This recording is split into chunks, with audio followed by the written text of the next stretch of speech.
მე თუ ვიღებ ჩემს თავს, ჩემი ნაკლოვანებებით, სინამდვილეში ეს არის დამხმარე თვითშეფასებისთვის, ხო? და არ არსებობთ ადამიანები, ხო საუბრობდით, ხო შესაძლებელზე არ ვართ სრულყოფილები, სრულფასოვნები ვართ, მაგრამ სრულყოფილი ვერ ვიქნებით, ხო ადამიანები, ეს ნორმალურია, რა? ყველას გვექნება რაღაცა ისეთი, რაც შეიძლება მე არ მომწონდეს, თქვათ ჩემს თავში, მაგრამ ამის მიღება, რომ კი ასია, მაგრამ მე რა მოხდა სამაგიეროდ, მე მაქვს ეს ღირებულება და ეს უნიკალურობა, რაც გამომარჩევს სხვებისგან, ხო?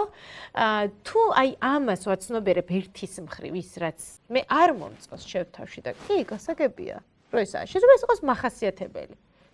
შეიძლება ეს იყოს გარეგნული რაღაც მონაცემი, მოცემულობა. და ამავდროულად მეორე მხარე, ხო? აი რა არის ჩემი ღირებულება, აი ჩემთვის ჩემი ღირებულება, ხო? აი რა მომწონს საკუთარ თავში ძალიან, რა შემიძლია.